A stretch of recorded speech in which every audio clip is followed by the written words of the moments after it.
एक प्रकार से दुश्मन बनी हुई है, उसको आत्मविश्वास नहीं दिलाती। 100 बहनें पॉजिटिव रिजल्ट लेके यहाँ दरबार में बोलती है, जिसमें से एक या दो बहनें ही ये आके कहती है कि मेरी सासू माँ ने मेरा सपोर्ट किया है। बड़ा अफसोस है, 90 या 95% सासू माएँ अपनी बहू का सपोर्ट क्यों नहीं करती? करना चाहिए।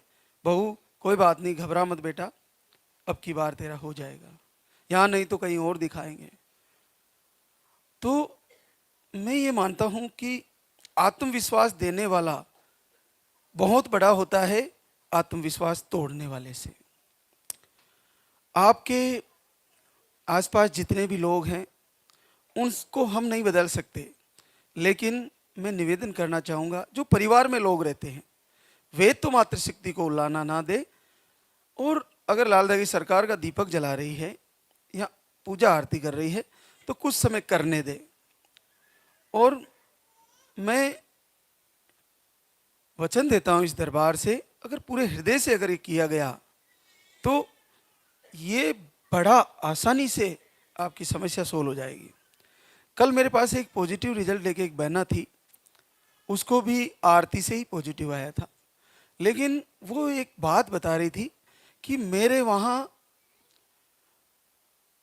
एक बहना को 15 दिन दीपक आरती किए, लाइव फॉलो किए, और 30 वर्ष बाद पॉजिटिव आ गया। बहुत बड़ी बात है, केवल आरती पूजा से। तो कुछ बहनों का जैसे नहीं आ रहा है तो वो सोचती है कि 15 दिन में आ रहा है तो मेरे 5 महीने में क्यों नहीं आया। देखिए, सबका भगवान को पुकारने का तरीका अलग अलग होता है। किसी को मन में कनिष्ठ भाव बनता है, किसी को मध्यम, तो किसी को उत्तम भाव, और उत्तम भाव आने में वक्त लग ही जाता है। जैसे प्राचीन काल में बताया जाता है कि जब ऋषि मुनि तपस्या करते थे तो किन्हीं भक्त को तो कुछ ही समय में भगवान प्रसन्न हो जाते थे। जैसे बालक ध्रुव ने थोड़े समय में ही भगवान नारायण को प्रसन्न कर लिया, लेकिन असुरों ने जब कई वर्षों तक उनकी हड्डियां गल जाती थी तब जाके भगवान प्रकट होकर उनको वरदान देने आते थे। तो अपना अपना प्रारब्ध है, अपना अपना भगवान को याद करने का भाव है। लेकिन मेरी मैं एक चीज हमेशा बताता हूं कि आप दीपक जला रही हो, प्रार्थना कर रही हो, संध्या वंदन और आरती, ये धाम से मेरे ही द्वारा लिखी हुई पूर्ण भाव से मैंने आंसू बहाते हुए प्रभु के सामने ये मैंने आरती, संध्या वंदन और प्रार्थना लिखी है। इसका रचनाकार मैं ही हूं। मैंने प्रभु को बड़े हृदय से वंदना करी है। प्रभु, मैं अपने आप को मातृशक्ति और इस दुख से भरी हुई मान के मैंने ये इस आरती और संध्या वंदन प्रार्थना की रचना करी है। तो ये आपको केवल गुनगुनाना है, सुनना है, ये बीज मंत्र के रूप में है। जब मेरा शरीर मिट जाएगा और कई सदियों तक जब इस आरती को सुनी जाएगी और मेरे प्रवचन को सुना जाएगा, मुझे याद किया जाएगा, तब लोगों को ये एहसास होगा कि महाराज श्री ऐसा कैसे कर पाए जो बहुत बहुत बड़े ऋषि मुनि नहीं कर पाए, कैसे कर पाए। ये मनुष्य के शरीर मिटने के बाद ज़्यादा याद किया जाता है लोगों को, लेकिन आपके लिए बड़ा वरदान है। आप इसको केवल सुने और फिर उसको समझें और उसको उसके भाव के अंदर घुसे। जैसे गायिका कोई और होती है और फिल्म में अभिनय कोई और कर रहा होता है, लेकिन हम जो देखते हैं फिल्म को तो उसमें जैसा इमोशनल सीन होता है तो हमारी आंखों में आंसू आते हैं, और जैसा उसमें दिखता है उसी प्रकार से हम फिल्म को देखते हैं तो बिहेव करते हैं।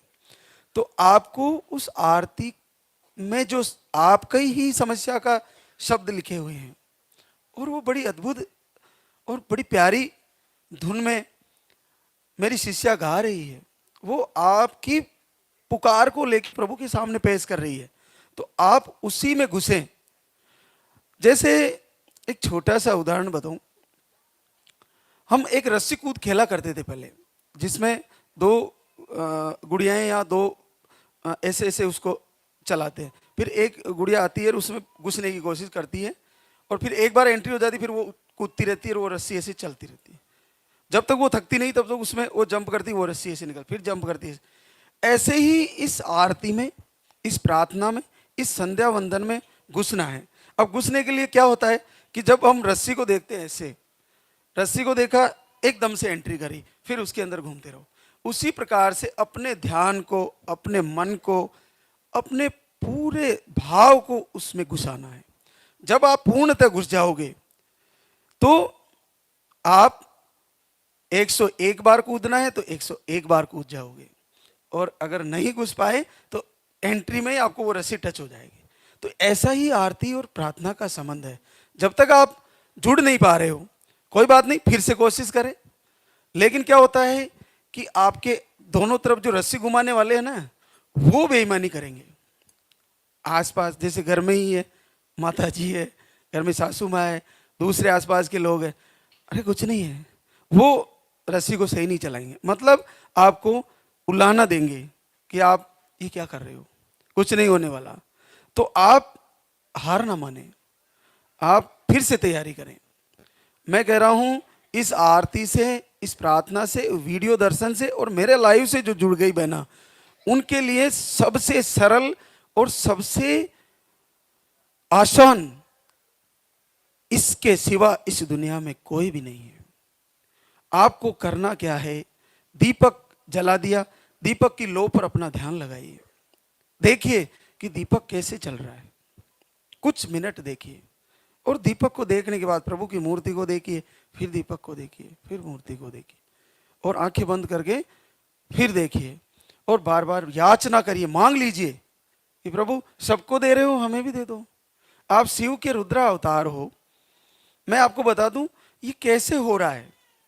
सारे तंत्र मंत्र, टोना टोटका, नेगेटिव ऊर्जा, जो भी नकारात्मकताएं हैं, वो सारी शिव से रचित है, और सकारात्मकताएं भी इस भगवान शिव से रचित है। सम्मौनी मंत्र, वंशीकरण मंत्र, तंत्र मंत्र, लेना देना जो भी है, वो सब भगवान शिव के द्वारा रचित है। तो जब शिव के द्वारा रचित है और शिव ही आशीर्वाद देने वाले हैं, तो शिव के अस्त्र और शस्त्र, तंत्र मंत्र